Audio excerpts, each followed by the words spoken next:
Hello, and welcome to APM Research, Heaven and Hell. Today, we would like to take you on an exciting journey up to the heavens and straight down to hell. This should give you a better understanding of the connection these two are playing in our material world. Are you ready? Good. Fasten your seatbelts and let's go.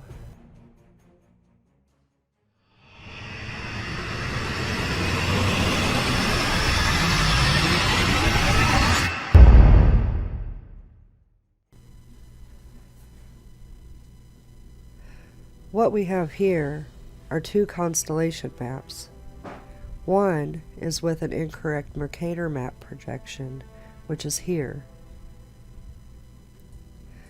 This layout would be just like viewing a map, but with this one, the images are all chopped up to portray going around the globe, with the idea that Alaska and Russia are right next to each other. As it has been pointed out in the past, this is not what our world is, and we at APM have proven this through flight routes,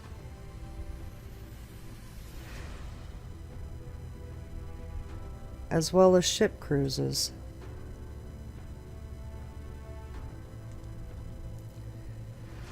The international dateline is the area they have cut off to hide the gates and what is beyond. The international dateline is faked to support the globe model, the ring of fire projection, and the misinterpreted aurora borealis projection. A big thanks to FPV for cutting and correcting the sky projection map of the constellations, as well as these others from the past. So as a little bonus, let's look at some of the previous corrections that we have made. The ring of fire,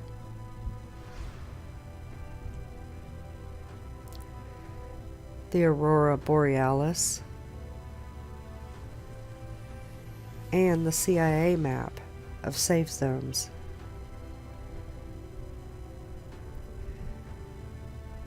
Now, here's the corrected version of the constellations that we see in the heavens.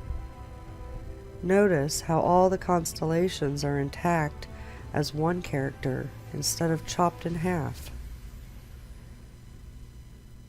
Also, how the land masses align correctly in the north and the south.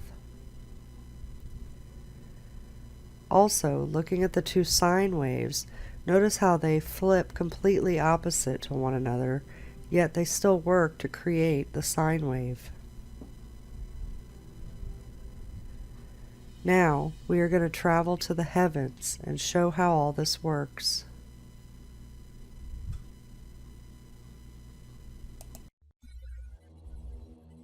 Aquarius is a constellation of the zodiac. Its name is Latin for water carrier or cup carrier. Aquarius is one of the oldest of the recognized constellations along the zodiac, which is the sun's path. It is found in a region often called the sea due to its profusion of constellations with watery associations. There you will find Ceres the well, Eridanus the river. Aquarius is identified as the Great One in Babylonian star catalogs and represents the god Ah himself, who is commonly depicted holding an overflowing vase. The Babylonian star figure appears with entitlement stones and cylinder seals from the second millennium. It contained the winter solstice in the early Bronze Age. In old Babylonian astronomy, Ah was the ruler of the southernmost quarter of the sun's path, the way of Ah, corresponding to the period of 45 days on either side of the winter solstice. Aquarius was also associated with the destructive floods that the Babylonians regularly experienced.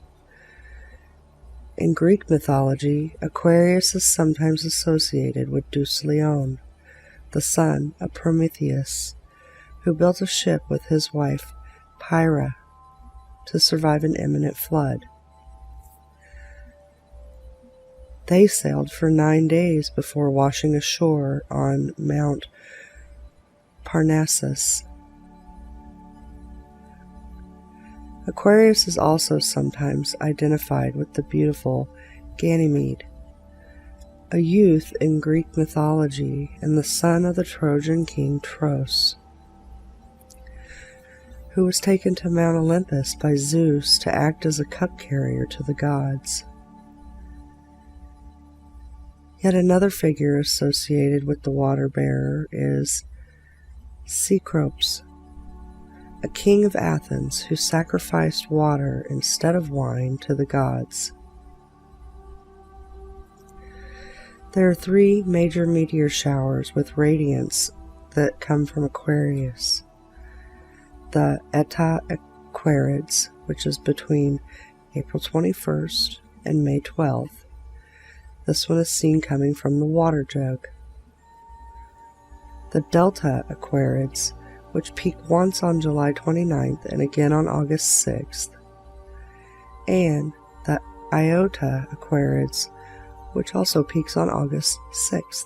Capricornus. Its name is Latin for the horn goat, or the goat horn, or having horns like a goat, and it is commonly represented in the form of a sea goat. This is a mythical creature that is half goat, half fish. This constellation is also located in the area of the sky called the Sea. It is the smallest constellation in the zodiac. The constellation was first attested in depictions on a cylinder seal from around the 21st century BCE. It was explicitly recorded in the Babylonian star catalogs before 1000 BCE. In the early Bronze Age, the winter solstice occurred in the constellation. But due to the precession of the equinoxes, the December solstice now takes place in the constellation Sagittarius. The Sun is now in the constellation Capricorn from late January through mid-February. Although the solstice during the Northern Hemisphere's winter no longer takes place while the Sun is in the constellation Capricornus, as it did until 130 BCE, the astrological sign called Capricorn is still used to denote the position of the solstice, and the latitude of the Sun's most southerly position continues to be called the Tropic of Capricorn, a term which also applies to the line on the Earth at which the Sun is directly overhead at local noon on the day of the December solstice. Despite its faintness, the constellation Capricornus has one of the oldest mythological associations, having been consistently represented as a hybrid of a goat and a fish since the Middle Bronze Age, when the Babylonians used Mulsuhermas, the goatfish, as a symbol of their god Ah. In Greek mythology, the constellation is sometimes identified as Amathia, the goat that suckled the infant Zeus after his mother Rhea saved him from being devoured by his father Kronos. Sagittarius. Its name is Latin for the archer and is commonly represented as a centaur pulling back a bow. The Babylonians identified Sagittarius as the god Nergal, a strange centaur-like creature firing an arrow from a bow. In Greek mythology, Sagittarius is usually identified as a centaur, half human, half horse. However, perhaps due to the Greeks' adoption of the Sumerian constellation, some confusion surrounds the identity of the archer. Some identify Sagittarius as the centaur Chiron, the son of Philyra and Kronos, who is said to have changed himself into a horse to escape his jealous wife, Rhea, and tutor to Jason. As there are two centaurs in the sky, some identify Chiron with the other constellation known as Centaurus. Or, as an alternative tradition holds, that Chiron devised the constellations Sagittarius and Centaurus to help guide the Argonauts in their quest for the Golden Fleece. A competing mythological tradition, as espoused by Eratosthenes, identified the archer not as a centaur, but as the satyr Crotus, son of Pan, who Greeks credited with the invention of archery. According to myth, Crotus often went hunting on horseback and lived among the Muses, who requested that Zeus place him in the sky, where he is seen demonstrating archery. The arrow of the constellation points towards the star Antares, the heart of the scorpion, and Sagittarius stands poised to attack should Scorpius ever attack the nearby Hercules, or to avenge Scorpius's slaying of Orion. Scorpius. Its name is Latin for scorpion. It is a large constellation located in the southern hemisphere near the center of the Milky Way. It is written that Orion boasted to goddess Artemis and her mother Leto that he would kill every animal on earth. Although Artemis was known to be a hunter herself, she offered protection to all the creatures. Artemis and her mother Leto sent a scorpion to deal with Orion. The pair battled, and the scorpion killed Orion. However, the contest was apparently a lively one that caught the attention of the king of the gods, Zeus, who later raised the scorpion to heaven at the request of Artemis. So every winter, Orion hunts in the sky, but every summer he flees as the constellation of Scorpion comes. In another Greek story involving Scorpio without Orion, Phaeton, whom is the mortal male offspring of Helios, went to his father, who had earlier sworn by the river Styx to give Phaeton anything he should ask for. Phaeton wanted to drive his father's sun chariot for a day. Although Helios tried to dissuade his son, Phaeton was adamant. However, when the day arrived, Phaeton panicked and lost control of the white horses that drew the chariot. First, the earth grew chill as Phaeton flew too high and encountered the celestial scorpion. Its deadly sting raised a strike. Alarmed, he dipped the chariot too close, causing all the vegetation to burn. By accident, Phaeton turned most of Africa into a desert and darkened the skin of the Ethiopian nation.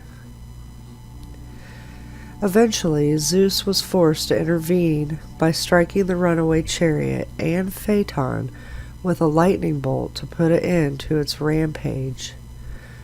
and Phaeton plunged into the river Eridanos. The Babylonians called this constellation Mul-Ghurtab, the Scorpion. The signs can literally read as the creature with a burning sting. In some old descriptions, the constellation Libra was treated as the scorpion's claws. Libra was known as the claws of Scorpion in the Babylonian times. The Western astrological sign Scorpio differs from the astronomical constellation. Astronomically, the Sun is in Scorpius for only 6 days, from November 23rd to November 28th.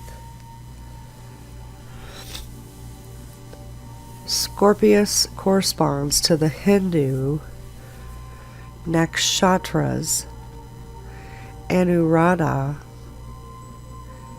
Yeshtha, and Mula. Libra. Its name is Latin for weighing scales. Libra was known in Babylonian astronomy as Mul Zibanu, the scales or balance, as alternatively as the claws of Scorpion. The scales were held sacred to the sun god Shamash, who was also the patron of truth and justice. It was also seen as the scorpion's claws in ancient Greece. In Arabic, Zubana means scorpion's claws, and likely, similarly in other Semitic languages, this resemblance of words may be why the scorpion's claws became the scales. It has also been suggested that the scales are an allusion to the fact that when the sun entered this part of the ecliptic at the autumnal equinox, the days and nights are equal.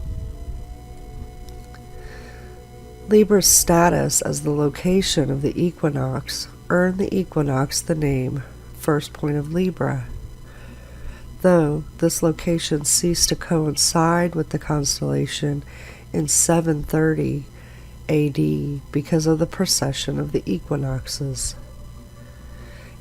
In ancient Egypt, the 3 brightest stars of Libra formed a constellation that they viewed as a boat. Virgo. Its name is Latin for virgin. Virgo is prominent in the spring sky in the northern hemisphere, visible all night in March and April. As the largest zodiac constellation, the sun takes 44 days to pass through it, longer than any other. During the Middle Ages, Virgo sometimes was associated with the Blessed Virgin Mary. Early Greek astronomy associated the Babylonian constellation with their goddess Demeter. The Romans associated it with their goddess Ceres. Alternatively, the constellation was sometimes identified as the virgin goddess Iastita or Astrea, holding the scales of justice in her hand. That has now been separated as the constellation Libra. Classical Times identifies Virgo as Arigon, the daughter of Aquarius of Athens. Aquarius, who had been favored by Dionysus, was killed by his shepherds while they were intoxicated, after which Arigon hanged herself in grief. Another figure who is associated with the constellation Virgo was the spring goddess Persephone, the daughter of Zeus and Demeter, who had married Hades and resides in the underworld during the summer. Leo. Its name is Latin for lion. Leo, was one of the earliest recognized constellations, with archaeological evidence that the Mesopotamians had a similar constellation as early as 4000 BCE. The Persians called Leo Sur, or Shur. The Turks referred to it as Artan. For the Syrians, it was Aryo. For the Jews, it was Aries. The Indians called him Simha. All of these mean lion. Some mythologists believe that in Sumeria, Leo represented the monster Humbaba, who was killed by Gilgamesh. In Babylonian astronomy, the constellation was called Argula, the Great Lion. The bright star, Regulus, was known as the star that stands at the lion's breast. Regulus also had distinctly regal associations, as it was known as the king star. In Greek mythology, Leo was identified as the Nemean lion, which was killed by Hercules during the first of his 12 labors. The Nemean lion would take women as hostages to its lair in the cave, luring warriors from nearby towns to save the damsel in distress. To their misfortune, the lion was impervious to any weaponry. Thus, the warriors' clubs, swords, and spears were rendered useless against it. Realizing that he must defeat the lion with his bare hands, Hercules slipped into the lion's cave and engaged it at close quarters. When the lion pounced, Hercules caught it in mid-air, one hand grasping the lion's forelegs and the other his hind legs, and bent it backwards, breaking its back and freeing the trapped maidens. Zeus commemorated this labor by placing the lion in the sky.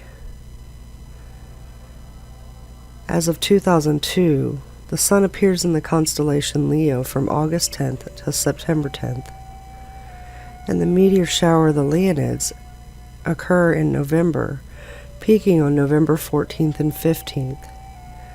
It causes a significant outburst every 35 years. Cancer. Its name is Latin for crab.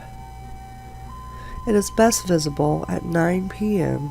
during the month of March. Under city skies, Cancer is invisible to the naked eye.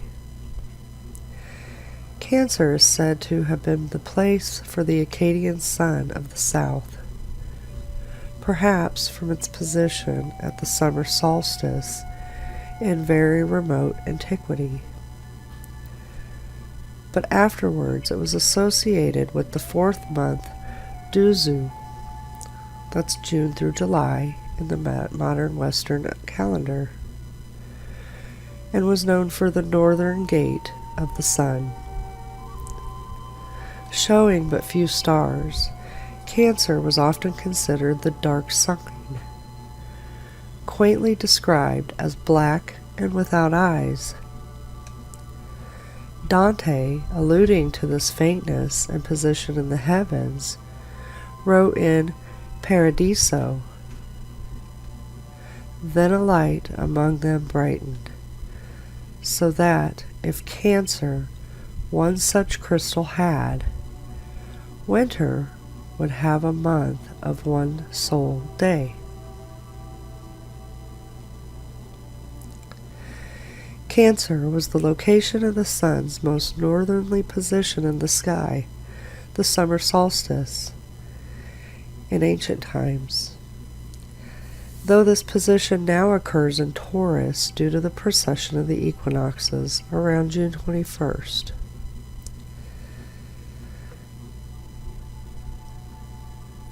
This is the time the sun is directly overhead at 23.5 degrees north, a parallel now known as the Tropic of Cancer. In Coptic Egypt, it identified with Anubis, one of the Egyptian divinities commonly associated with Ceres. Gemini. Its name is Latin for twins. In classical antiquity, Cancer and not Gemini was the location of the sun on the first day of summer. In 1990, the location of the sun on the first day of summer moved from Gemini to Taurus. The sun will move through Gemini from June 21st through July 20th, all the way through the year 2062. Gemini is prominent in the winter skies of the northern hemisphere and is visible the entire night in December and January.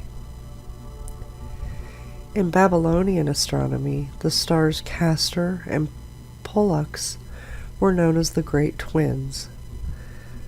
The twins were regarded as minor gods and were called Meshlamteia and Lugalira, meaning respectively the one who has risen from the underworld and the mighty king. Both names can be understood as titles of Nergal, the major Babylonian god of plague and pestilence, who is the king of the underworld. The Geminids are a bright meteor shower that peak on December 13th and 14th. The Epsilon Geminids peak between October 18th and October 29th and have only been recently confirmed. They overlap with Orionids, which makes the Epsilon Geminids difficult to detect visually. Taurus. The name is Latin for the bull. Taurus is a large and prominent constellation in the northern hemisphere's winter sky. It is one of the oldest constellations, dating back to at least the early Bronze Age, when it marked the location of the sun during the spring equinox. Its importance to the agricultural calendar influenced various bull figures in mythology of ancient Sumer. Also Akkad, Assyria, Babylon, Egypt, Greece, and Rome. The identification of the constellation of Taurus with a bull is very old, certainly dating back to the Chalcolithic and perhaps even the Upper Paleolithic. Taurus is represented in a cave painting at the Hall of Bulls in the caves at Lascaux. It is accompanied by a depiction of the Pleiades. Taurus marked the point of the vernal spring equinox from about 4000 BC to 1700 BC, after which it moved to the neighboring constellation Aries. The Pleiades were closest to the sun at the vernal equinox around the 23rd century BC. In Babylonian astronomy, the constellation was listed in the Mola Pen as Guaana, the bull of heaven. It has been claimed that when the Babylonians first set up their zodiac, the vernal equinox laid in Taurus.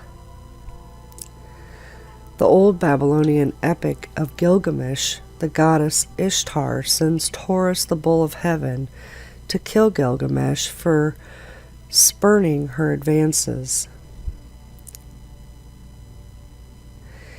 Enkidu tears off the bull's hind part and hurls the quarters into the sky, where they become the stars we now know as Ursa Major and Ursa Minor. Some locate Gilgamesh as the neighboring constellation of Orion, facing Taurus as if in combat, while others identify him with the sun, whose rising on the equinox vanquishes the constellation. In early Mesopotamian art, the bull of heaven was closely associated with Inanna. In Greek mythology, Taurus was identified with Zeus, who assumed the form of a magnificent white bull to abduct Europa, a legendary Phoenician princess. In illustrations of Greek mythology, only the front portion of this constellation is depicted. This was sometimes explained as Taurus being partially submerged as he carried Europa out of the sea. A second Greek myth portrays Taurus as Io, a mistress of Zeus. To hide his lover from his wife, Hera, Zeus changed Io into the form of a heifer. Greek mythographer Achilles marks the bull Taurus as the same that formed the myth of the Cretan bull, which was one of the 12 labors of Hercules. As of 2008, the sun appears in the constellation Taurus from May 13th to June 21st. Aries. The name is Latin for the ram. Aries came to represent specifically the ram whose fleece became the golden fleece of ancient Greek mythology. It has represented a ram since the late Babylonian times. Aries is recognized as an official specific region of the sky.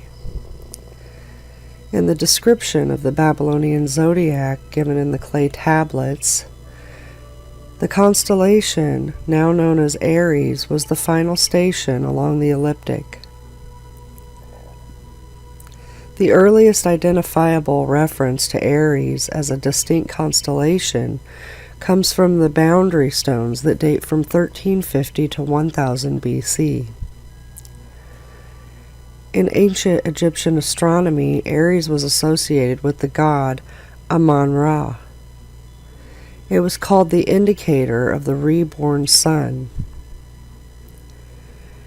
During the times of the year when Aries was prominent, priests would process statues of Amun-Ra to temples. Aries acquired the title Lord of the Head in Egypt, referring to its symbolic and mythological importance. The first point of Aries, the location of the vernal equinox, is named for the constellation. This is because the sun crossed the celestial equator from south to north in Aries more than 2 millennia ago.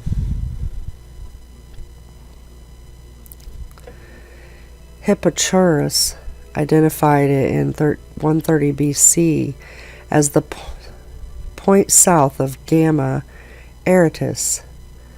Because of the process of the equinoxes, the first point of Aries has since moved into Pisces and will move into Aquarius around 2600 AD.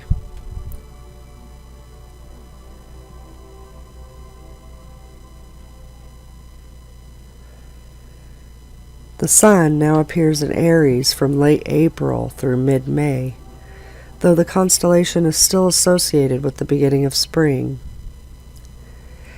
In a similar system to the Chinese, the first lunar mansion in Hindu astronomy was called Aswini, after the traditional name for the Beta and Gamma Erectus, the Aswins.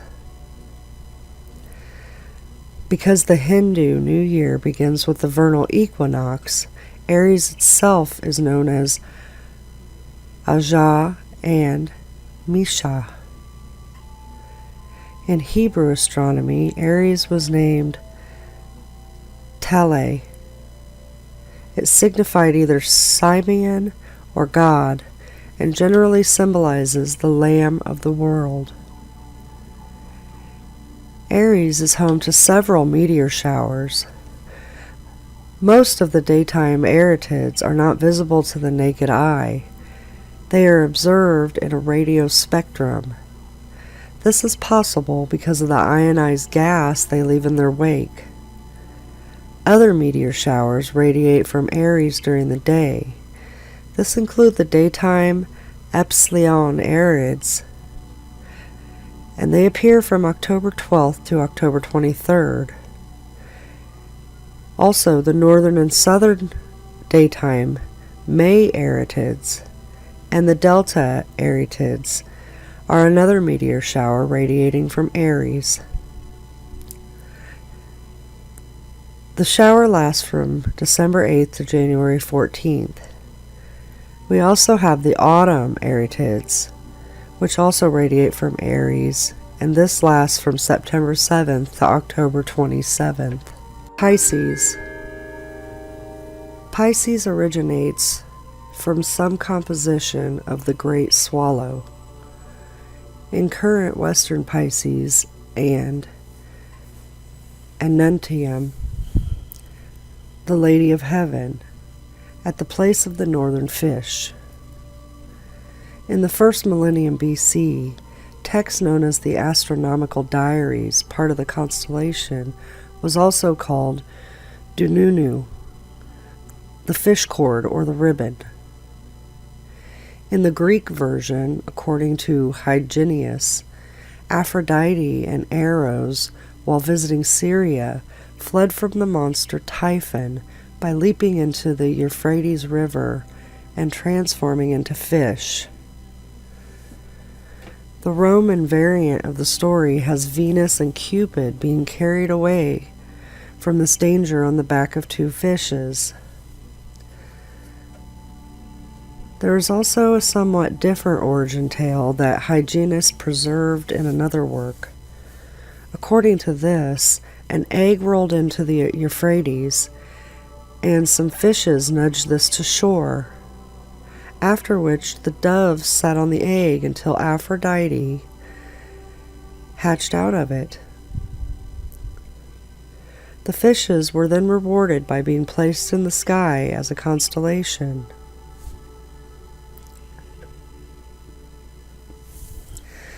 This story is also recorded by the Third Vatican mythographer, Pegasus,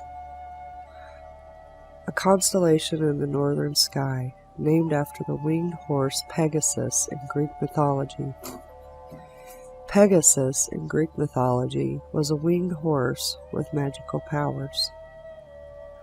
One myth regarding his powers says that his hooves dug out a spring. Pegasus was the one who delivered Medusa's head, after which he traveled to Mount Olympus in order to be the bearer of thunder and lightning for Zeus. Eventually, he became the horse to Bellerophon, who was asked to kill the Chimera, and succeeded with the help of Athena and Pegasus.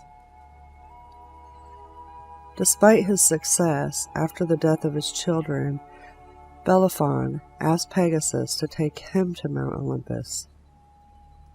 Though Pegasus agreed, he plummeted back to Earth after Zeus either threw him a thunderbolt at him or made Pegasus buck him off. Pegasus was also recognized in some myths as the son of the Gorgon Medusa and the god Poseidon. In ancient Persia, Pegasus was depicted by Al-Sufi as a complete horse facing east. Unlike most other ureographers, who had depicted Pegasus as half of a horse rising out of the ocean. In Hindu astronomy, the Great Square of Pegasus contained the 26th and 27th lunar mansions. More specifically, it represented a bedstead that was a resting place for the moon. Aquila. is a constellation on the celestial equator. Its name is Latin for eagle, and it represents the bird that carried Zeus, or Jupiter's thunderbolt in Greek-Roman mythology. In Hinduism, the constellation Aquila is identified with the half-eagle, half-human deity Garuda. In Chinese astronomy, it is located within the heavenly market enclosure. The Maori people named Altair Potu Te Rangi, which means pillar of the sky, because of its very important position in their cosmology. Scutum. This constellation lies in the southern sky. Its name means the shield in Latin. It is the fifth smallest constellation in the sky.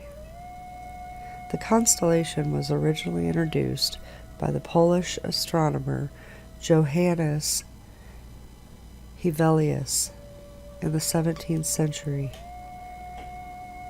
Hevelius named it Scutum Sobieskianum, the shield of Sobieski, in honor of the Polish king Jan III Sobieski, who had been victorious in the Battle of Vienna in 1683. Scutum constellation is not associated with any myths. This is also not one of Ptolemy's original 48 constellations. Lyra is a small constellation. Lyra was often represented on star maps as a vulture or an eagle carrying a lyre, and hence is sometimes referred to as Vultur Cadens or Aquila Cadens, which means falling vulture or falling eagle. Lyra is nearly overhead in temperate northern latitudes shortly after midnight after the start of summer. From the equator to about the 40th parallel south, it is visible low in the northern sky during the same winter months. In Greek mythology, Lyra represents the lyre of Orpheus, made by Hermes from a tortoise shell, given to Apollo as a bargain. It was said to be the first lyre ever produced. Orpheus's music was said to be so great that even inanimate objects such as trees, streams, and rocks could be charmed. Joining Jason and the Argonauts, his music was able to quell the voices of the dangerous sirens who sang tempting songs to the Argonauts. At one point, Orpheus married Eurydice, a nymph. While fleeing from an attack by Aristeus, she stepped on a snake that bit her, killing her.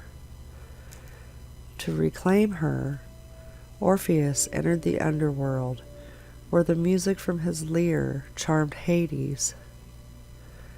Hades relented and let Orpheus bring Eurydice back on the condition that he never once looked back until outside. Unfortunately, near the very end, Orpheus faltered and looked back, causing Eurydice to be left in the underworld forever. Orpheus spent the rest of his life strumming his lyre while wandering aimlessly through the land, rejecting all marriage offers from women.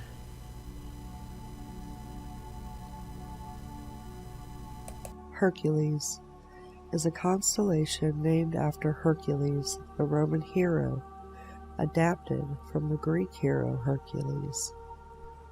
The earliest Greek reference to the constellation do not refer to it as Hercules. Aratus describes it as follows: right there, in Draco's orbit wheel a phantom form, like to a man that strives at a task. That sign no man knows how to read clearly, nor what the task he is bent, but men simply call him on his knees. Now that phantom that toils on his knees seems to sit on a bended knee, and from both his shoulders his hands are upraised and stretched, one this way and one that, a fathom's length. Over the middle of the head of the crooked dragon he has the tip of his right foot. Here too that crown, which glorious Dionysus set to be a memorial of the dead Aridine, wheels beneath the back of the toil-spent phantom. To the phantom's back the crown is near, but by his head mark near at hand the head of Ophiuchus. Hermes pierced for strings and bade it be called the lyra, and he brought it into the heaven and set it in front of the unknown phantom. That croucher on his knees comes near the lyre with his left knee, but the top of the bird's head wheels on the other side, and between the bird's head and the phantom's knee is instarred the lyre. The story connecting Hercules with the constellation is recounted by Dionysus on his way back to Mycenae from Iberia, having obtained the castle of Geryon as his 10th labor. Hercules came to Liguria in northwestern Italy, where he engaged in battle with two giants, Albion and Bergion. The opponents were strong. Hercules was in a difficult position, so he prayed to his father Zeus for help. With the aegis of Zeus, Hercules won the battle. It was this kneeling position of Hercules, when prayed to his father Zeus, that gave him the name the Kneeler. Corona Borealis is a small constellation in the northern celestial hemisphere. Its brightest stars form a semicircle arc. Its Latin name, inspired by its shape, means northern crown.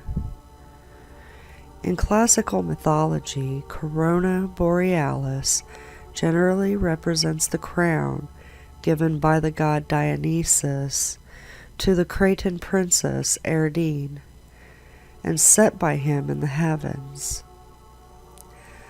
Other cultures linked the pattern to a circle of elders, an eagle's nest, a bear's den, or even a smoke hole.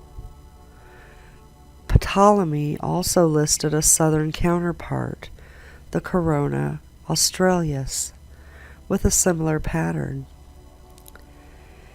In Greek mythology, Corona Borealis was linked to the legend of Theseus and the Minotaur. It was generally considered to represent a crown given by Dionysus to Aridine, after she had been abandoned by the Athenian princess Theseus. When she wore the crown at her marriage to Dionysus, he placed it in the heavens to commemorate their wedding. In wealth mythology, it was called Caer Arianahud, the castle of the silver circle, and was the heavenly abode of the lady Arianahud. To ancient Balts, Corona Borealis was known as Darzelis, the flower garden. The Skitty people of Native America saw the stars of Corona Borealis representing a council of stars whose chief was Polaris. The Shawnee people saw the stars as the heavenly sisters who descended from the sky every night to dance on earth. Bootes is a constellation in the northern sky. The name comes from the Greek meaning herdsman or plowman. In ancient Babylon, the stars of Bootes were known as Shupa. They were apparently depicted as the god Enlil. The name Bootes was first used by Homer in his Odyssey as a celestial reference point for navigation, described as late setting or slow to set.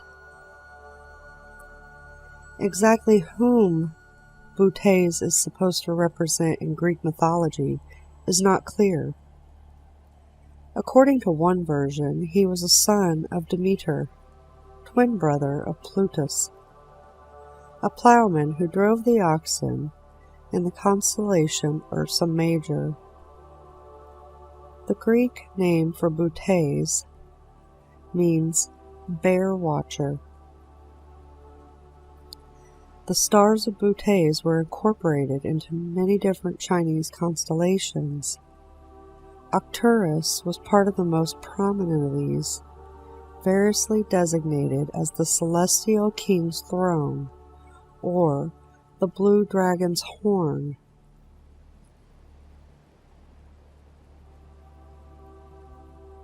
Arcturus was given much importance in Chinese celestial mythology because of its status marking the beginning of the lunar calendar. Depictions of Bootes have varied historically.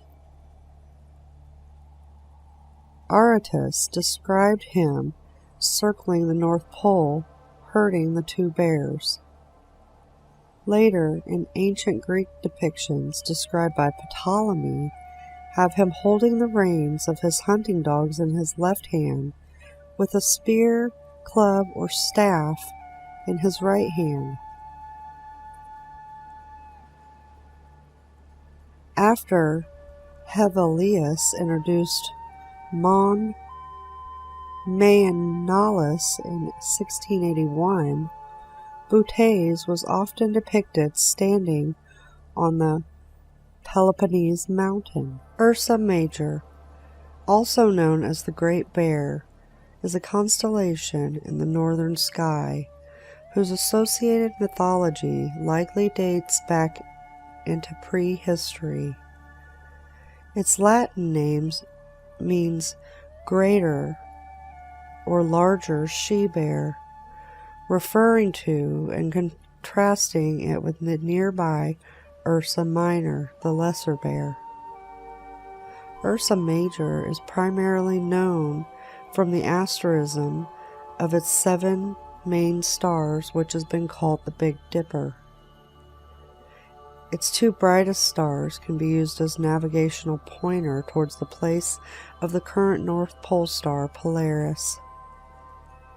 Ursa Major is visible throughout the year from most of the northern hemisphere and appears circumpolar above the mid-northern latitudes.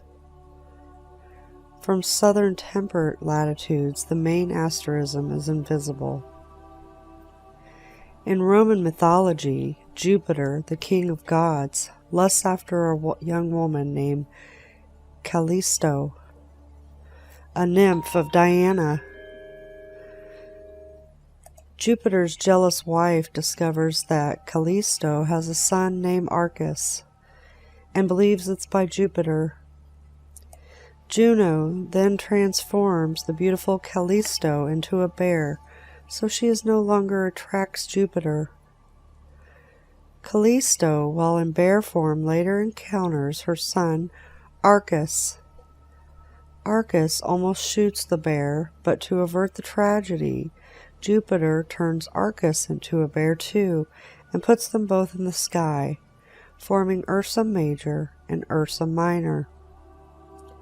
In ancient times, the name of the constellation was Helike, which means turning, because it turns around the pole. It is the sole constellation that never sinks below the horizon and bathes in the ocean's waves, so this is why it's used as a celestial reference point for navigation. Draco is a constellation in the far northern sky. Its name is Latin for dragon. Draco is circumpolar, never setting, and can be seen all year from the northern latitudes. Thuban, a Draconis, was the northern pole star from 3942 BC when it moved further north than Theta Bootes until 1793 BC. The Egyptian pyramids were designed to have one side facing north, with an entrance passage geometrically aligned so that Thuban would be visible at night.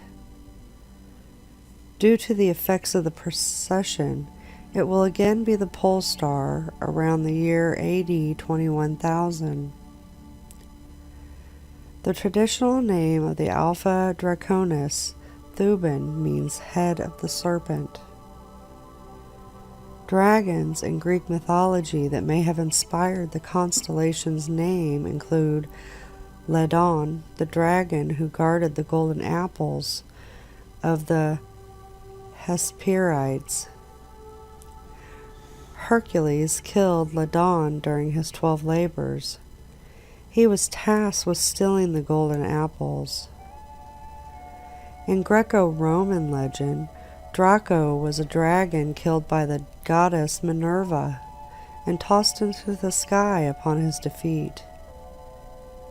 The dragon was one of the giants who battled the Olympic gods for 10 years. As Minerva threw the dragon, it became twisted on itself and froze at the cold north celestial pole before it could right itself. Sometimes Draco is represented as the Titan son of Gaia, Typhon.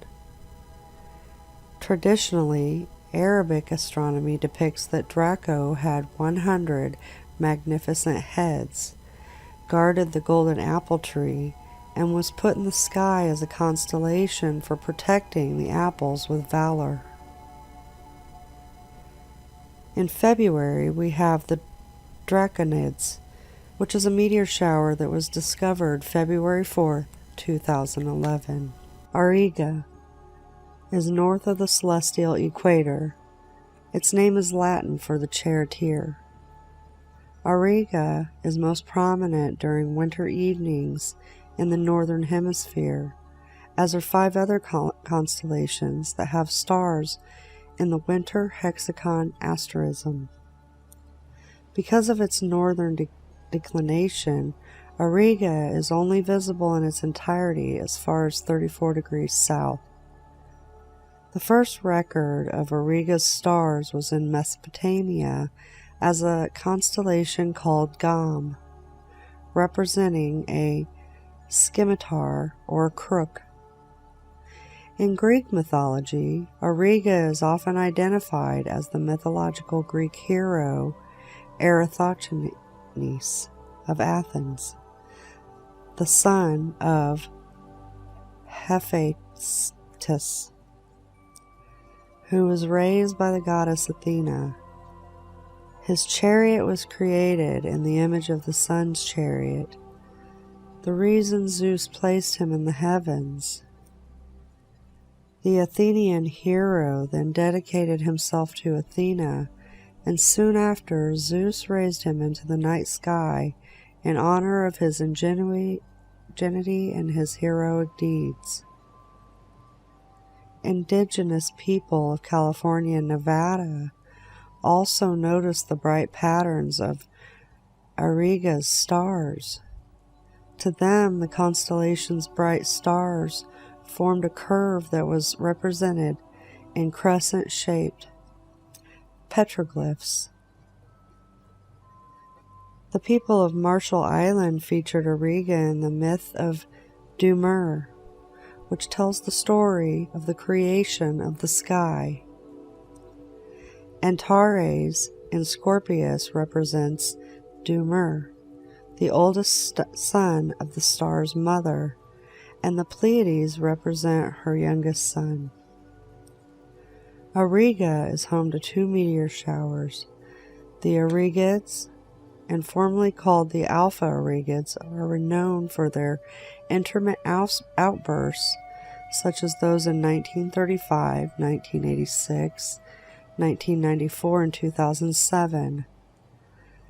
The Zeta Aurigids are a weak shower with a northern and southern branch lasting from December 11th to January 21st. Perseus is a constellation in the northern sky, being named after the Greek mythological hero Perseus. Perseus was tasked with saving Andromeda from the Kraken.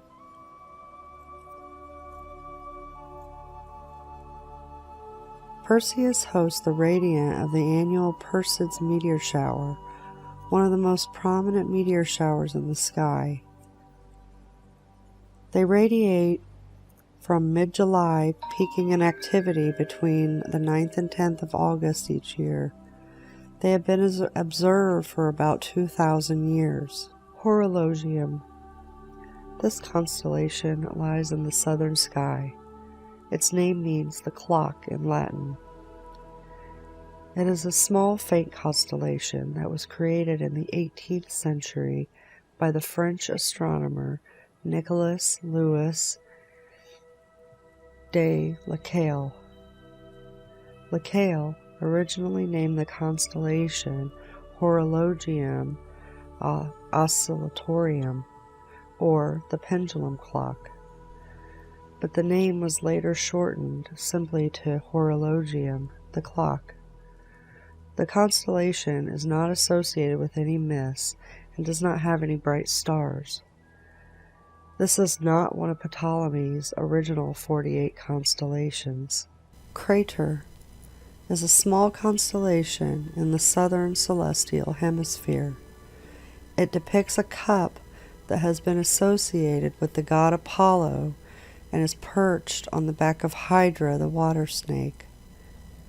Crater is identified with a story from Greek mythology in which a crow or raven serves Apollo and is sent to fetch water. But it delays its journey as it finds some figs and waits for them to ripen before eating them. Finally, it retrieves the water in a cup and takes back a water snake, blaming it for drinking the water. According to the myth, Apollo saw through the fraud and angrily cast the crow, cup, and snake into the sky. The 3 constellations were arranged in such a way that the crow was prevented from drinking from the cup. Philarchus wrote of a different origin for Crater. He told how the city of Eleusa near Troy was beset by plague. Its ruler, Demiphon, consulted an oracle who decreed that a maiden would be sacrificed each year. Demiphon declared that he would choose a maiden by lottery, but did not include his own daughters. One noble objected, so Demiphon sacrificed his daughter. Later, Mastusius killed Demiphon's daughters and fed the ruler a mixture of their blood and wine from a cup. Upon finding out the deed, the king ordered Mastusius and the cup to be thrown into the sea. Crater signifies the cup. The Craterids are a faint meteor shower that takes place between January 11th and January 22nd. Argo, a very large constellation in the southern sky that has been divided into 3 constellations of Carina, Puppis, and Vela. The genitive was Argus Navis. Flamsteed and other early modern astronomers called the constellation Navis the ship. It was identified in Greek mythology with Argo, the ship used by Jason and the Argonauts that sailed to Colchis in search of the Golden Fleece. The original constellation is presently found near the southern horizon of the Mediterranean sky, becoming visible in springtime and sailed westward, skimming along the river of the Milky Way. Argo Navis was long known to Greek observers who were believed to have derived it from Egypt around 1000 BCE. For example, Plutarch identified Argo with the Egyptian constellation called the Boat of Osiris.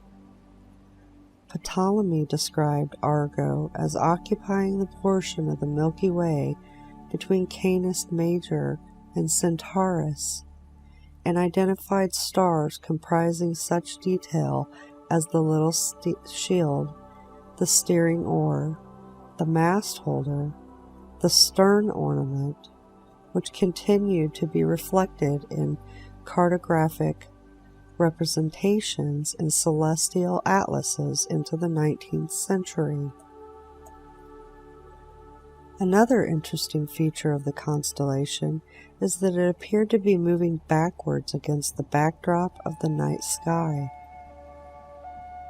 The final breakup and abolishment of Argo was proposed by Sir John Herschel in 1841 and again in 1844. As a result of this breakup, Argo is the only one of the 48 original constellations listed by Ptolemy in his Almagest that is no longer officially recognized as a single constellation. The tools. These are 3 interesting-looking constellations that are shaped like a ruler, a square set, a compass, and a triangle. These are not Ptolemy's original 48 constellations. The first is Norma. It means normal in Latin, referring to a right angle, and it represents a level, a set square, a ruler, and a carpenter square. The constellation was introduced in the mid-18th century. Norma constellation is not associated with any myths. Ceres is a constellation located in the southern sky. Its name means the compass in Latin, referring to the tool used for drawing circles. Ceres was created and first catalogued by the French astronomer Nicolas Louis de Lacaille in the 18th century. Lacaille created the constellation to bridge the void between Triangulum Australe and the stars marking Centaurus's forefeet. Triangulum Australe is a constellation that lies in the southern sky. Its name means the southern triangle in Latin.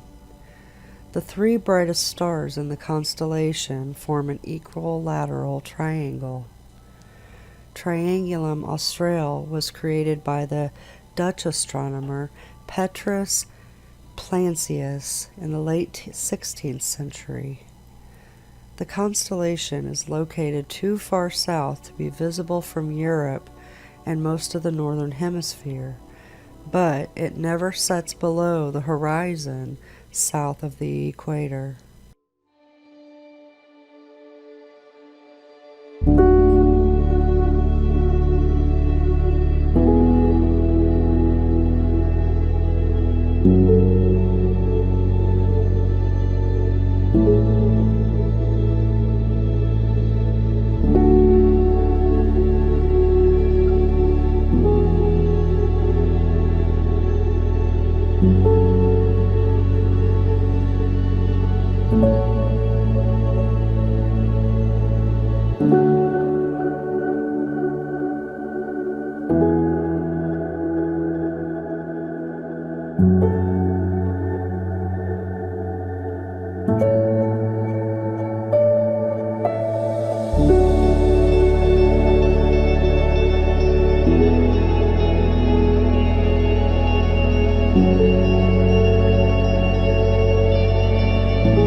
Now, let's take a look at some other zodiac-related data.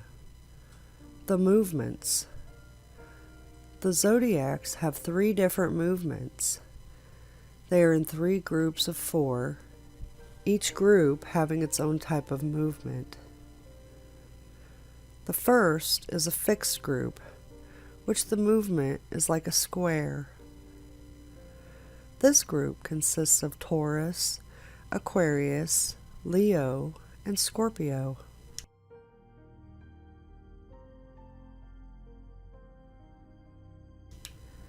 The second is the mutable group, which the movement is that of an infinity sign.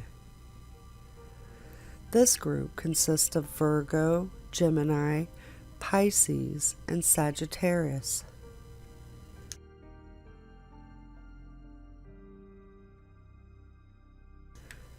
The last group is the cardinal group, which the movement is a direct movement of either up, down, toward you, or away from you. This group consists of Capricorn, Libra, Cancer, and Aries.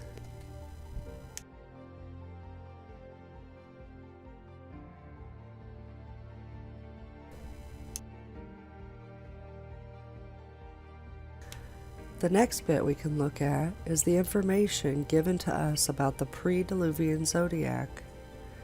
Evidence of a correspondence between the pre-Diluvian patriarchs and the signs of the zodiac is found in the Jewish synagogue inscription from Engedi. The synagogue itself was destroyed around 530 AD. The zodiac signs were allocated to Adam and his descendants as follows. Abel, Aries. Aries is the sign representing the first generation, and Aries is the first sign of the zodiac in every astrological system. Aries, the lamb, represents Adam's firstborn Abel, the shepherd.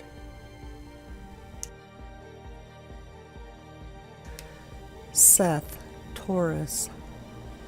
Seth was so named because his mother Eve exclaimed at his birth, "God has appointed me another seed in place of Abel, whom Cain slew." The other seed is really the same seed in another form. The exchange of Seth for Abel because of the latter's murder by Cain is exactly symbolized in the conjoined sign Taurus and Aries. The jealous bull attacks two children who are protected by the shepherd Aries and Capella, the latter being the children's mother, Aries, Adam, Capella, Eve. And the two children of Eve are Seth and Abel. The Hermetic literature states that Agathodaimon is the biblical patriarch Seth.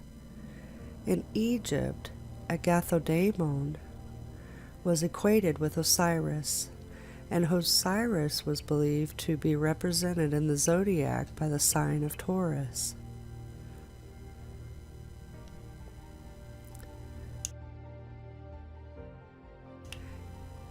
Enosh, Gemini. The name Enosh means human companionship. It is represented in the zodiac by two equivalent males, two men embracing in fellowship, or a male and a female pair, the Gemini.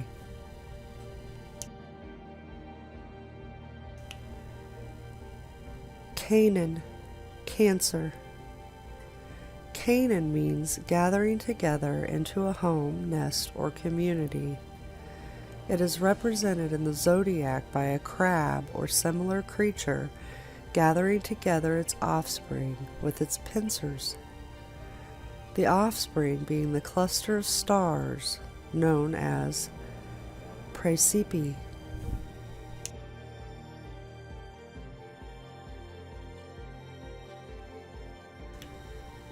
Mahalalel, Leo.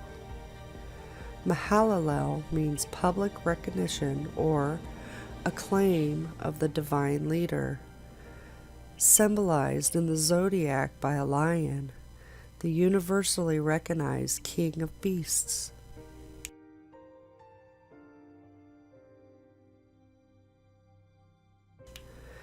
Jared, Virgo. Jared means descent or fall anciently. Jared's name was taken to signify prophetically the pre-diluvian descent of the sons of God and their indiscriminate comings with the daughters of men. This in turn was a historical development and reduplication of the fall of Eve. As Eve was seduced by the fallen angel Satan working through the serpent, so the daughters of men were seduced by the fallen sons of God.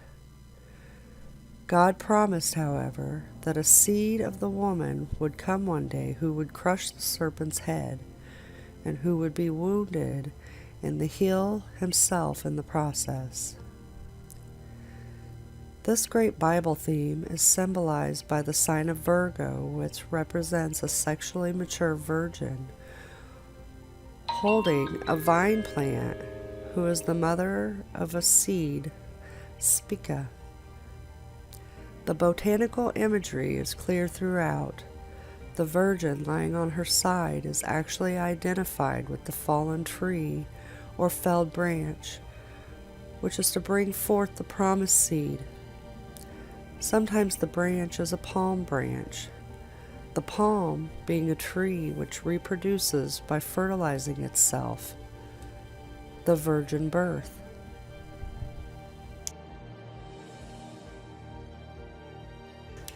Enoch, Libra. Enoch means to begin to teach, instruct, train, tame, break in, or to initiate an animal or human, originally by control of the jaws or rubbing the palate. It is symbolized by the sign of Libra, meaning the beginning of the acquisition of judgment or discernment, and originally this sign forms the jaws of the claws of the scorpion, representing divine judgment by the word. The sign depicts the commencement of the weighing, one scale being lower than the other, specifically the beginning of judgment or discernment.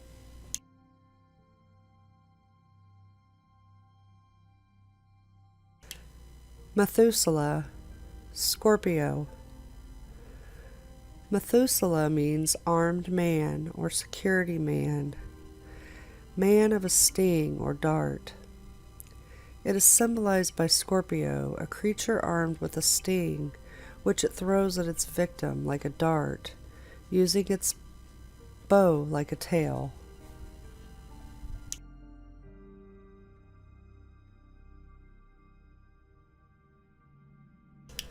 Lamech, Sagittarius, comes from the root LMK.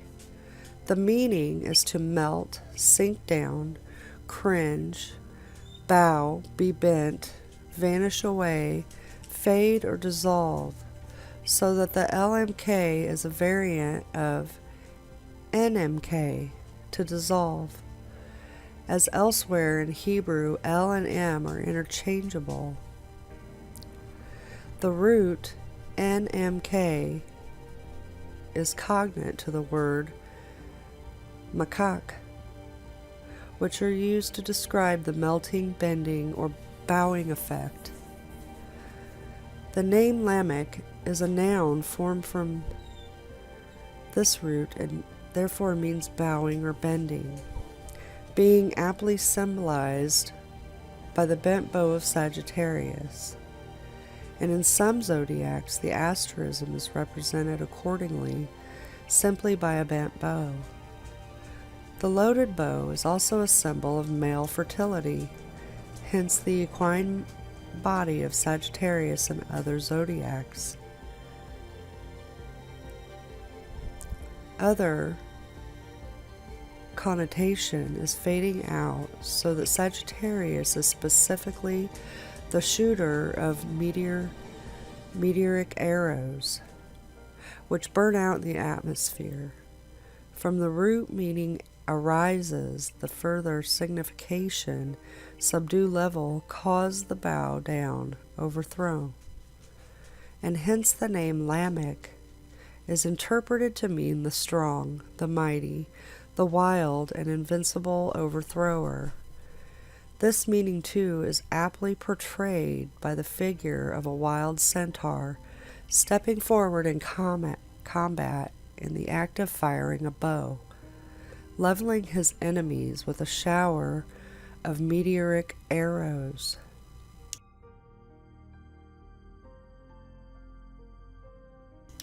Noah, Capricorn. Noah means rest or relief, literally the reclining of an animal. It is symbolized by the reclining ungulate, goat, sheep, or antelope of Capricorn, which in some zodiacs is simply a reclining ungulate, but in others it is depicted with the tail of a fish, representing the two phases of Noah's life, pre- and post-flood.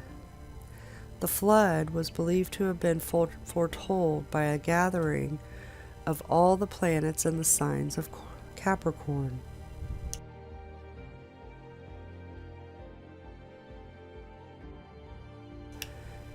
Japheth and Ham, Pisces.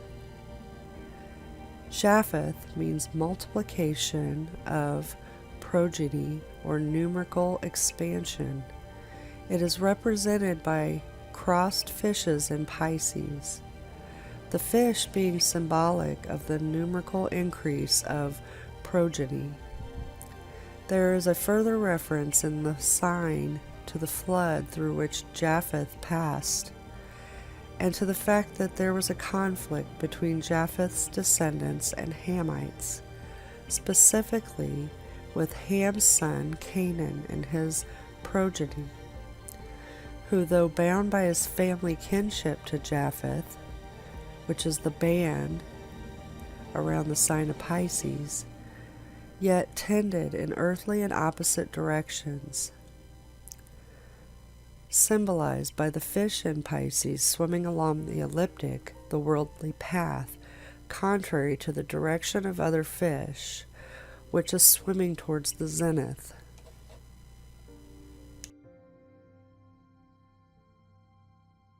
And the last bit I'd like to finish with is the fact that the zodiac relates to the gates.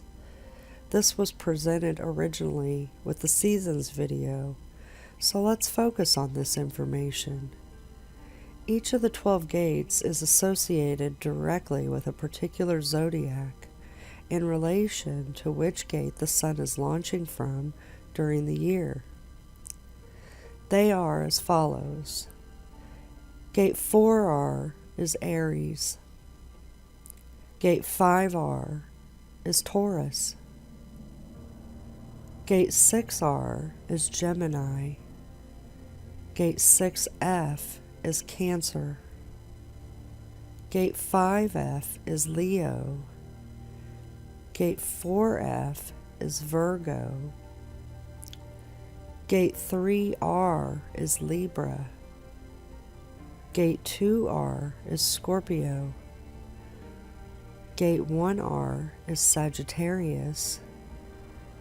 Gate 1F is Capricorn. Gate 2F is Aquarius. And Gate 3F is Pisces.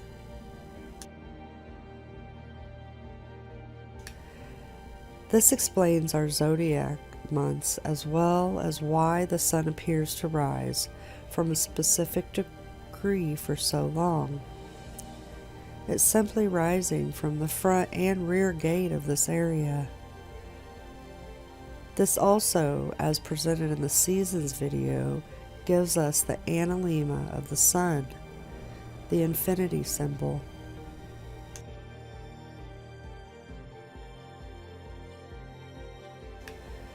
So, I hope you enjoyed learning about the heavens as much as I did. Now, I'm going to hand it over so we can head down to hell.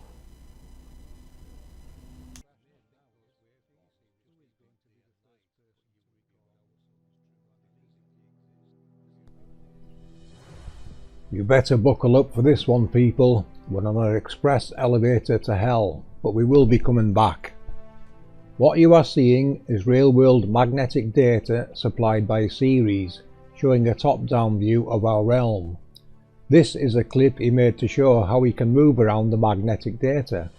This particular clip is descending from an altitude of 130,000 kilometers, that's 80,778 miles, down to the center of our map. X marks the spot. Notice the coiled areas rising to amazing heights. These go deep below ground. The thin white lines you can see crossing them are this magnetic data we see here, the same data we have seen clouds taking the shape of. Each of these coiled areas would represent the Angel technology below, the particle accelerators, the seal of the 144,000 in their sealed rooms below. Remember, Scriptures tells you the underworld is their prison. This is just some of the many that will be down there. The spiraling effect from them is their signature. You can see how the one at the center is being compressed by others and its pressure wave is forced north and south. This is the compression and expansion that we covered in our Let There Be Light video, and it is amazing to see it show on this magnetic data, thus confirming the APM model more. North is the top right and south the bottom left. The equator is going bottom right to top left of your screen. And now a sneak preview of what is below. This is looking directly over the equator and reveals some very interesting formations below. We will be looking forward to more of this data from Ceres, and we can present and explain them in future videos. This is amazing work by Ceres, and I'll leave a link to his channel below. Here are a few more images from Ceres. Notice the coiled areas of magnetic data captured brilliantly. You can also see their pressure waves quite clearly in this. This is fantastic work and I can't wait to see more.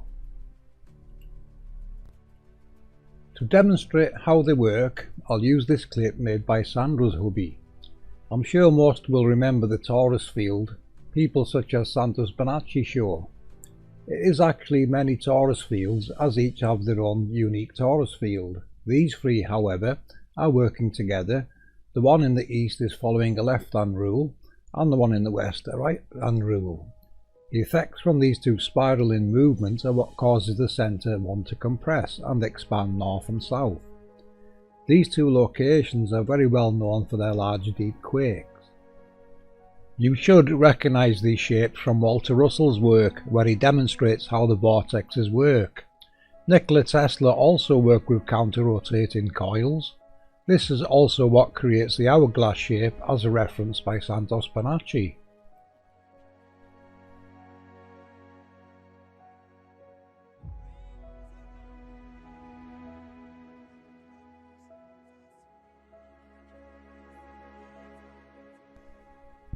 This technology emits a spiraling pressure wave as the flow around the halo causes the reaction needed to generate harnessable electricity, as seen in Walter Russell's work.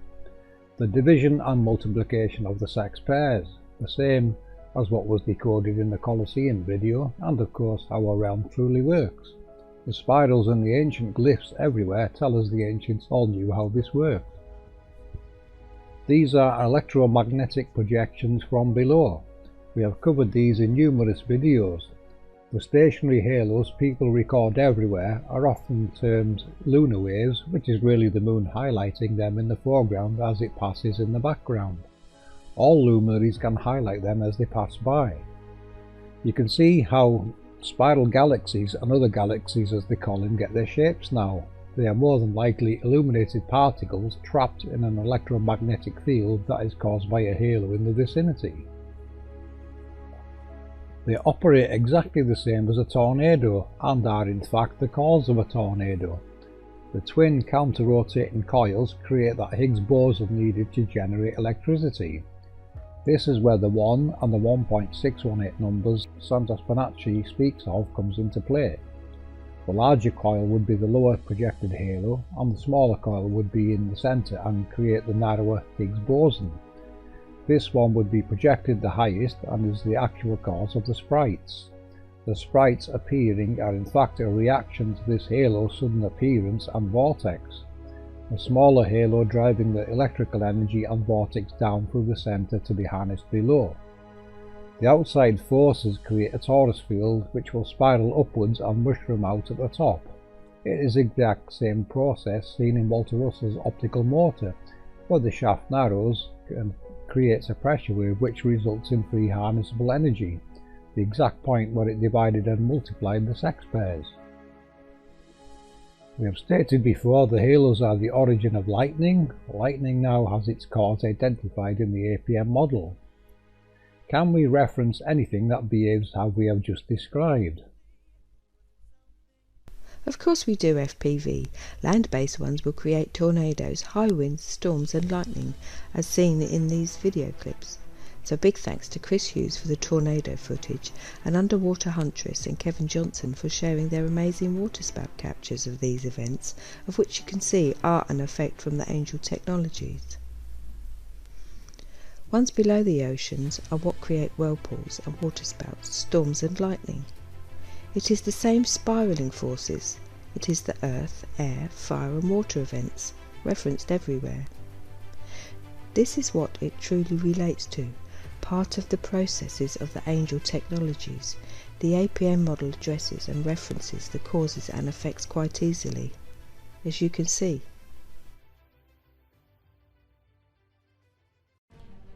I made this clip to show you what the constellations look like as they cross our map and grid. You can see the compression at the centre, and the ones in the north and south appear to be revolving around those locations. This, however, could be due to perspective and the way our eyes work. They may in fact be crossing in straight lines. This, of course, comes under the category of full exploration to reveal exactly what is taking place in the extreme north and south with our luminaries. Of course, we all know that exploration above and below certain latitudes are not exactly encouraged, in fact quite the opposite. The labels attributed to the luminaries are reversed, as this is a top-down view above them, so I could demonstrate them correctly going east to west. The alignments aren't perfect, but will serve their purpose for this demonstration. I faded the map and grid's opacity in and out so you can see the alignments as they cross the heavens. The program I'm using is called Stellaris and is a free download. The expansion and compression we demonstrated in our Let There Be Light video may also be playing a part in this, as they send a shockwave north and south.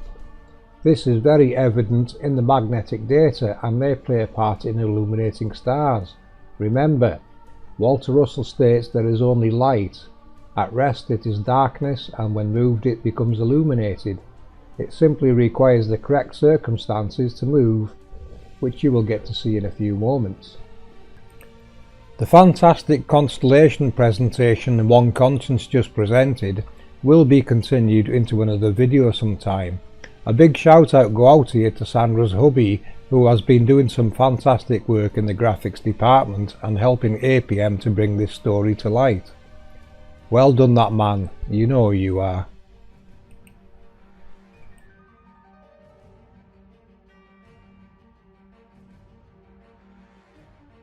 I want you to pay attention to the Milky Way in this clip.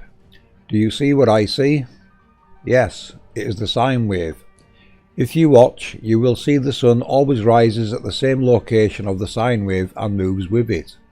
The sine wave is our luminary's prime driver.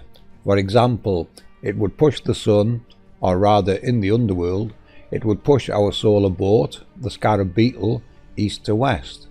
It would then return east following the movement of the sine wave, as we have shown to be the light they call the ISS. Do we not wonder why that light in the sky follows a sine wave path? I added the tropics of Cancer and Capricorn so you can see it is actually contained between these two locations and very much involved in driving luminaries east to west. This is where our Earth chakras come into play. If you remember my first video on this research, I added a waveform across the map, as I could see back then that it was related to the chakras and a waveform. That waveform is now decoded as the Milky Way, or perhaps we should call it the Milky Wave. When I showed my Nazca line work, which decoded to me as the technical blueprints to the realm, and the research and decodings OneConscience and myself worked upon, to Jimbo, who is a black box engineer, he instantly recognised it as a setup very similar to a sweepback transformer and flyback killer, a cathode ray tube and an oscilloscope. You can watch Jimbo's breakdown of it on my channel. He is indeed correct, as our research is proving.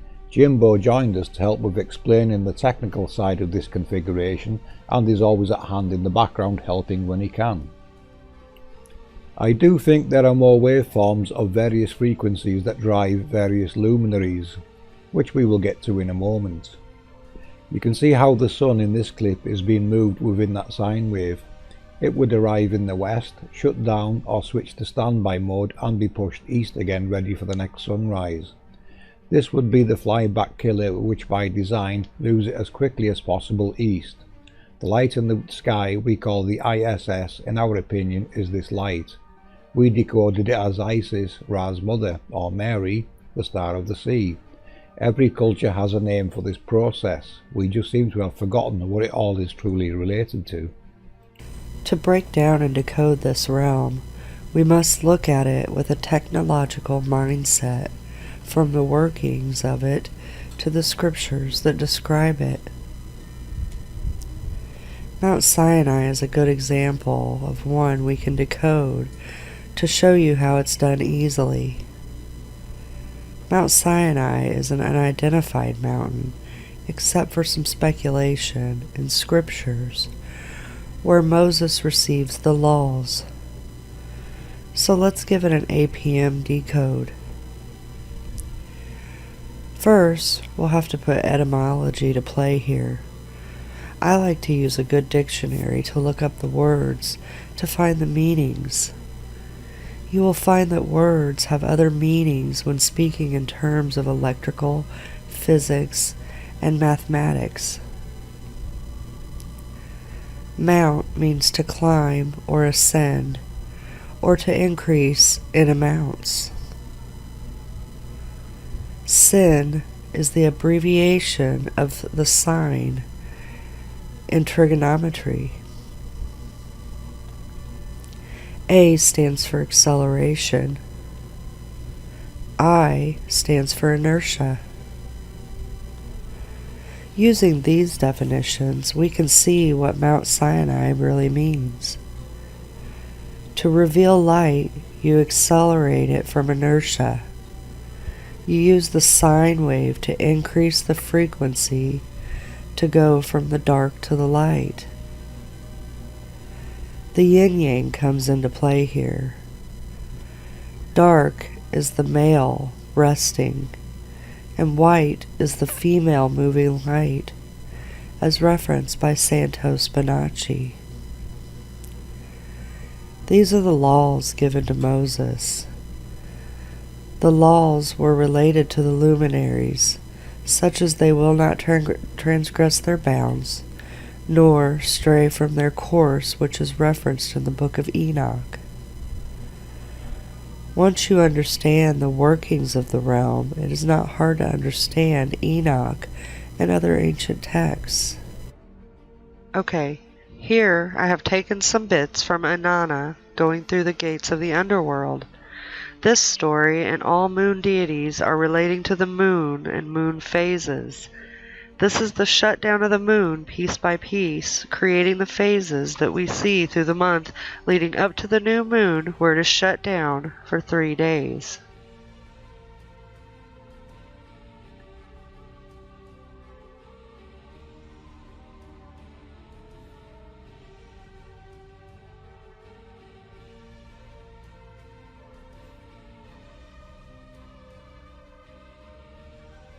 I am Inanna, Queen of Heaven, on my way to the east. Nettie spoke. Stay here, Inanna. I will speak to my queen. I will give her your message. Nettie, the chief gatekeeper of the Kur, entered the palace of Ursa Major, the queen of the underworld, and said, My queen, a maid as tall as heaven, as wide as the earth, as strong as the foundations of the city wall, waits outside the palace gates. She has gathered together the 7 me. She has taken them in her hands, with the me in her possession. She has prepared herself. When Ursa heard this, she spoke.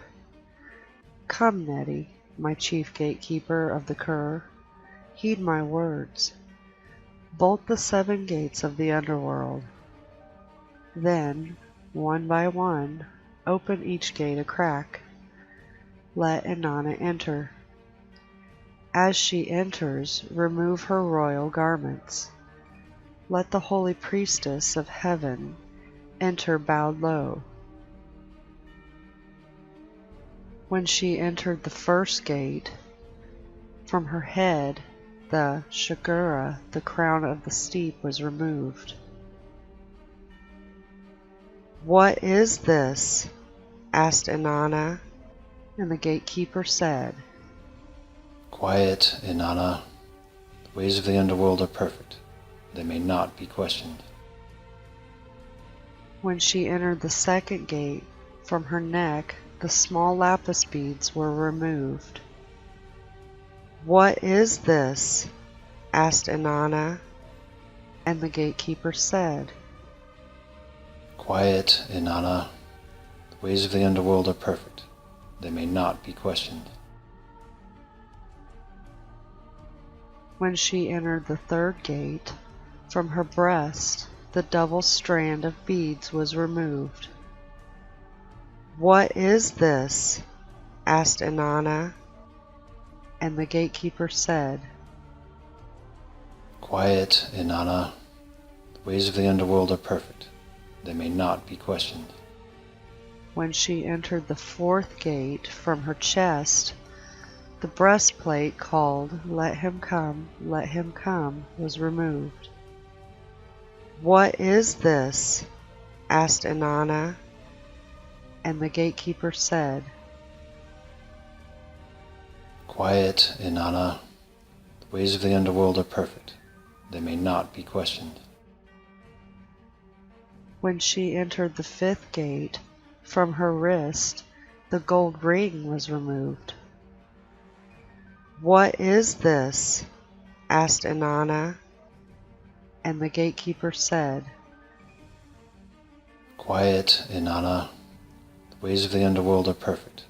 They may not be questioned." When she entered the 6th gate, from her hand the lapis measuring rod and line was removed.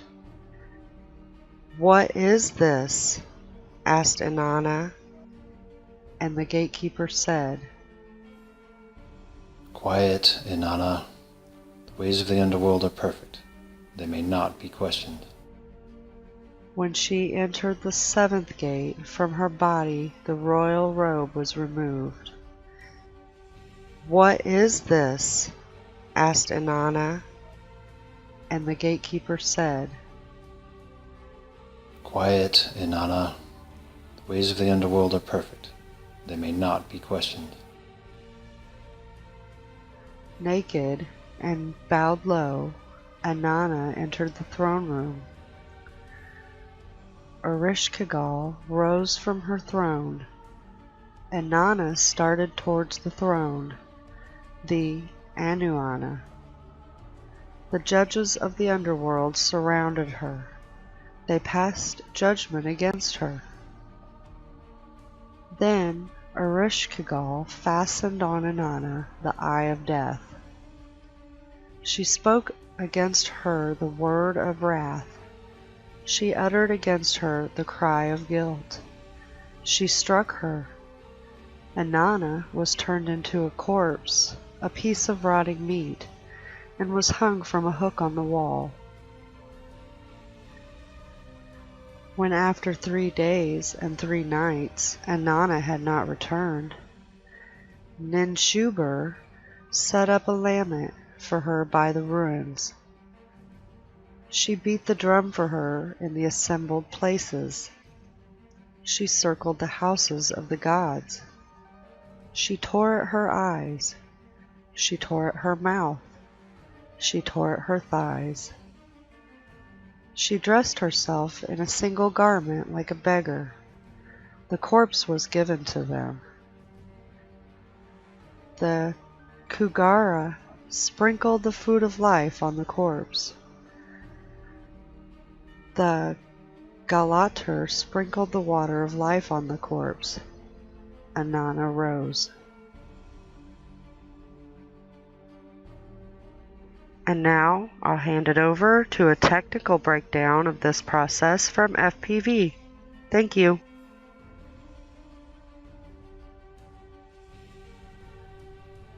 Okay, so following on from Inanna, who was obviously the moon, and the story was about the lunar phases.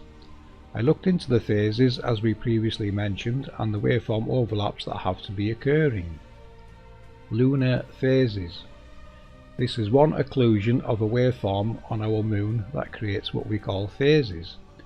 Going back to Inanna, this is the moon being occluded by this waveform until it is in full totality and becomes a new moon. Inanna's Me and My 7, total 8 nodes being occluded. The moon has to be a similar halo that has 8 nodes just like our sun. It then goes through its various phases again until its next occlusion. It is the same occlusion but a top-down perspective. This waveform decodes as Rahu. Rahu is a shadow entity if you look it up, one that causes eclipses and is the king of meteors. The moon being swallowed by Rahu is in fact this waveform shadow.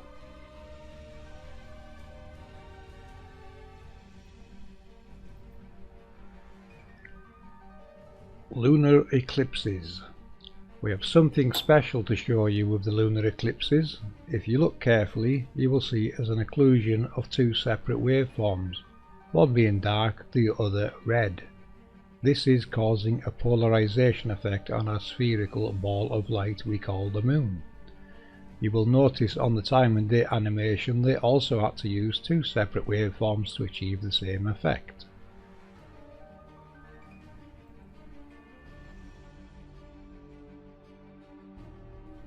Here's another top-down view of the lunar eclipse.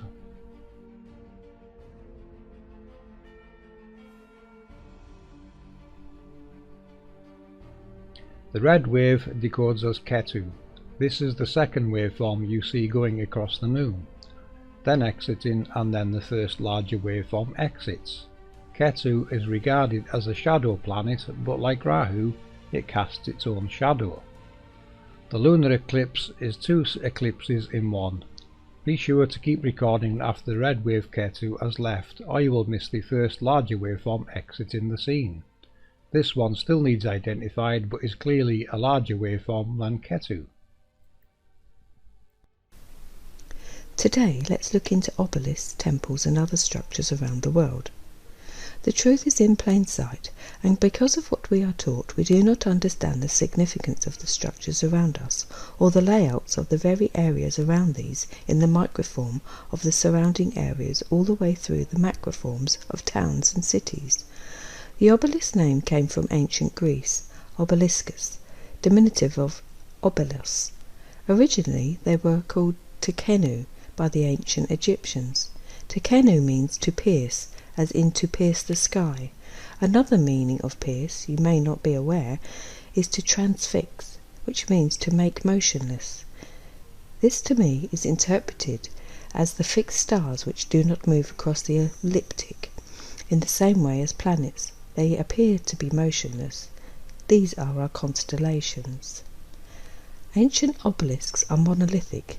They consist of a single stone. Herodotus, a Greek traveller, was the first of recorded history that is told to us to describe the objects. The earliest temple obelisk is still in its original position in Heliopolis and stands 68 feet high and weighs 120 metric ton. It symbolised the sun god Ra, and during the religious reformation of Akhenaten, it was said to have been a petrified ray of the Aten, the sun disk. It was also thought that the god existed within the structure. Let's take a moment and look at some highlights of the Egyptian creation story, as this will relate to the obelisk and the obelisk site designs. In the beginning there was darkness, a watery abyss of chaos, the primordial ocean of Nun. Out of the Nun came the Benben, which is the pyramid whence the sun rose for the first time to light the world. This is also where the first god Atum stood. Atum is the source of everything in the world, thus the creator of all life. Before rising atop the Benben, Atum was floating within the Nun, holding both the male and female aspects within. Atum created life by using the female part in him to spawn the god of air and emptiness, Shu, and his sister Tefnut, the goddess of moisture and mist. Once his first two children were created, the one became three. Chaos left the world and light entered it. Shu and Tefnut mated and produced the earth god Geb and the sky goddess Nut. Geb and Nut were in such a tight embrace that they had to be separated by their father, so Geb laid down to form the earth and Nut extended over the earth and became the sky, the duality, as above so below. The Benben stone, also known as the Pyramidion, is the top stone of the Egyptian pyramid. It is also related to the obelisk. The pyramid and obelisk significance have been previously overlooked, especially the astronomical phenomena connected with sunrise and sunset, the zodiacal light and sun pillars respectively. The obelisks used to represent the living deity of the pharaoh. They were raised carefully and positioned so that the first and last light of the day would touch their peaks to honour the sun god. The sun god would then enter on the journey of navigating his barge through the underworld and avoid great destruction by the great serpent Apophis. The ancients used the obelisks to serve as sundials in the journey of Ra across the sky. Some temples were built close enough to the Nile so they became partially submerged during the river's annual flooding. These would then work as the Colosseum, as was shown previously in the Colosseum decode. Some temples were built with the obelisk on top of them and aligned with the sun's daily passage. The alignment was seen in the horizon following the east to west path, as well as the vertical to align as the sun took its journey up and down the gates. Since these times, many of Egypt's obelisks have been destroyed, dismantled for new religions to consume the land, stolen or given to other countries as gifts. Of the 29 original obelisks in Egypt, only 9 remain. Of the 3 obelisks that survived time from Assyria, none remain there. We can find them in the British Museum. From Ethiopia, only one remains standing and can be found at the northern Stelae Park in Axum. When the Romans conquered Egypt, they began taking the obelisks as their own. On top of stealing, they erected 7 of their own from Egyptian style. These are found in Aries, France, Munich, Germany, and 5 in Rome.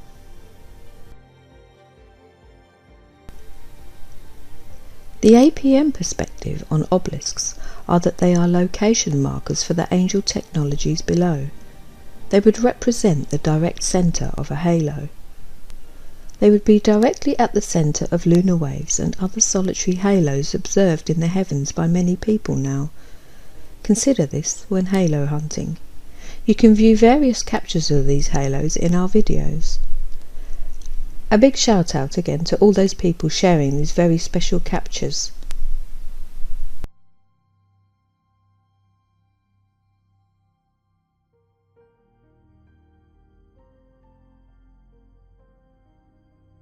Here is a bonus decode clip.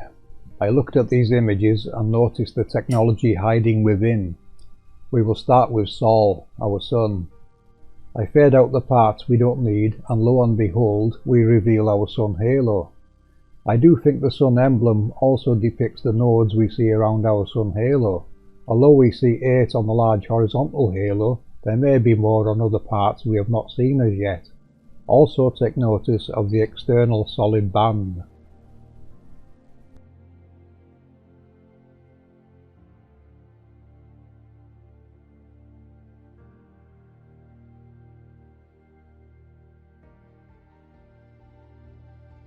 Next is Luna, our moon.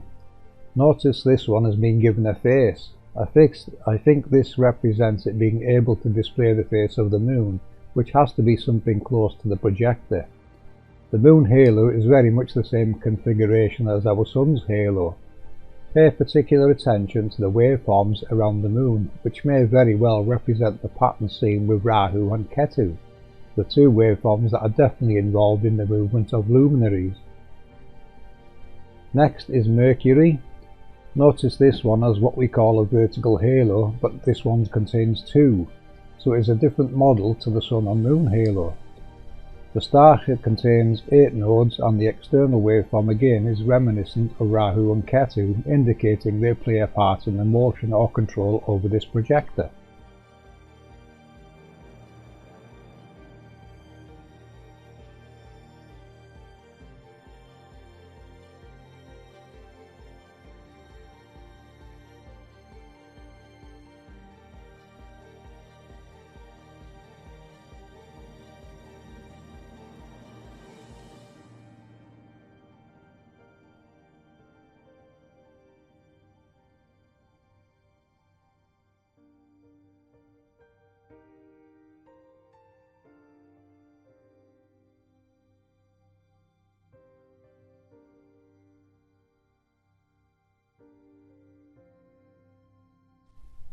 Venus, also containing 8 nodes.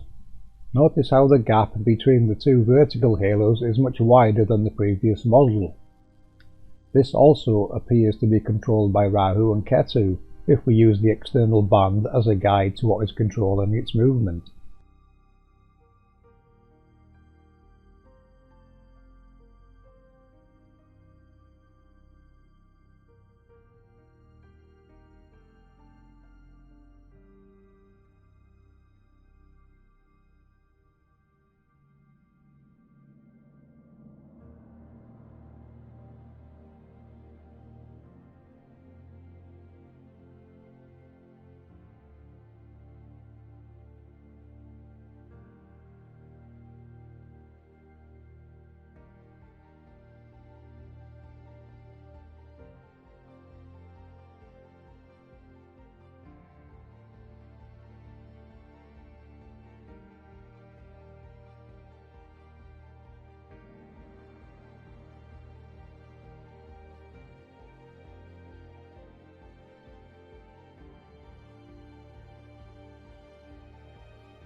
Mars, containing 12 nodes and 2 vertical halos. Again, this one appears to be under Rahu and Ketu's control, as the external band is a guide. This one appears to contain a lot of bands which may decode as pressure waves, as they depict various colours of the spectrum.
Jupiter. Notice Jupiter's 2 external bands, which may be counter-rotating accelerators. The stars may depict its high altitude, and the central band does contain more halos. The 2 vertical halos also appear to be larger.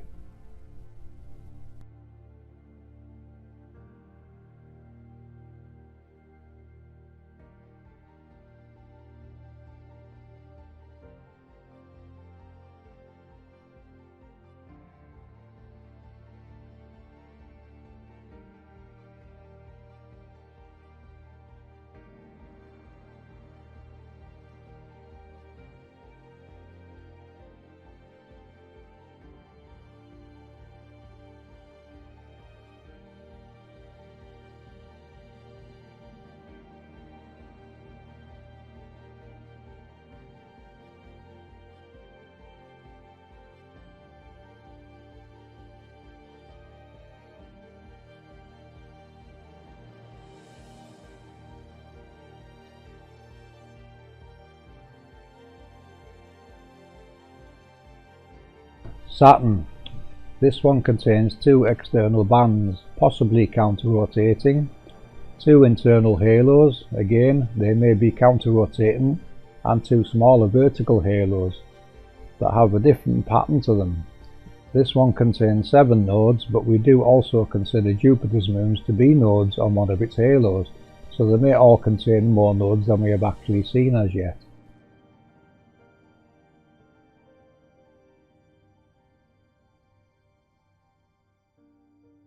There is probably more information hiding within these images, but this clip was just to show you what I noticed within them.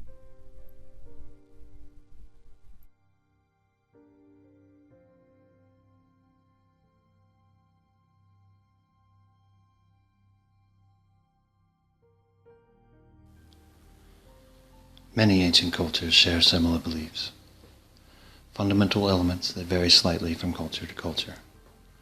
While individual cultures have different stories attached to these elements, the elements themselves are present in cultures all over the world. The axis mundi is one of these elements, often depicted as a world tree or a world mountain. The axis mundi represents the connection between the different worlds of ancient belief. For the sake of keeping this discussion from becoming overly complicated, I will stick to the model of a world tree. On the world tree, the branches represent the heaven world, where the luminaries play across the sky. It was here that the gods dwelt. The roots of the tree represented the underworld. There were often gods and godlike beings that dwelled here too. If you have been following our work, you will know what we think these gods were. The angels, or accelerators, exist in the underworld, and it's the accelerators that project the luminaries in the heavens. The trunk of the tree represents the part of the world where we live. The tree is said to represent the center of the world. This does not mean that there is a giant tree growing in the exact center of our realm. Shamans who remember, and are most familiar with, these old teachings will tell you quite frankly that the center, or axis mundi, is at the location you find yourself at any given moment. So once again we have a common element in ancient culture, passed down to us through allegorical stories. The common misconception about the world tree is that it represents a Taurus field. The fact that the center is everywhere you could possibly go negates that theory. Also, the symbol of a world mountain does not fit a Taurus field. So let's take a deeper look into the axis mundi. Almost invariably, you find reference to specific animals associated with the world tree. An eagle lives in the top branches. Down amongst the roots, a snake, a serpent, or a dragon resides. The eagle and the snake are mortal enemies, directly opposed to each other. They are constantly at odds. We believe the eagle and the snake to be the two opposite charges of electricity.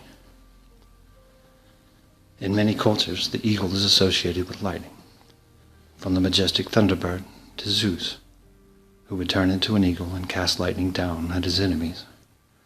The eagle is strongly associated with atmospheric phenomena. We also know that the layer of the sky known as the ionosphere carries a very high electrical charge. The Earth's electrical field is ever present. On average, the field has 100 volts per meter of altitude, with highest voltage at the upper levels. The snake, or dragon, resides in the underworld. It represents the opposite electrical charge. We are very familiar with lightning strikes descending from the clouds to strike the ground. But there are also positive lightning bolts that travel upwards from ground to sky, as above, so below, two opposing electrical charges in an ever-present static electrical field. There is sometimes mention of a third animal that dwells on the tree. In the Norse version, this is the squirrel named Ratatoskar. This mischievous little troublemaker spends his time delivering insults between the eagle and the snake. In doing so, he keeps the rivalry going. Walter Russell taught that the two opposing forces of electricity are kept separate by what we know as magnetism. Magnetism balances and controls the equality of the two opposed electric charges. Now that we have a better understanding of the allegorical components of the world tree, we can decode it. The axis mundi is wherever you happen to be. This means that wherever you go, the forces of electricity and magnetism will have the same general effect on you. We live in a static electromagnetic field. And while there are slight differences in the field at different locations, the physical effects of that field are constant. Whether you see matter as particles or wave functions, we can still discuss the electrical components within matter without arguing overly much. All matter is composed of these electric charges. Matter will gravitate to the point in the electromagnetic field which is consistent with its electrical potential. What we call gravitation is a function of the electrical component of the electromagnetic field. We can then define gravitation as the repelling force from the opposite electric charge. Not everything is repelled downward as we commonly think when we discuss gravitation. Indeed, some matter is repelled upwards, such as is the case for helium.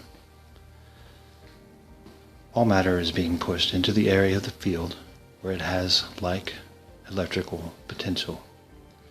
Walter Russell spoke of gravitation as a function of electrical potential.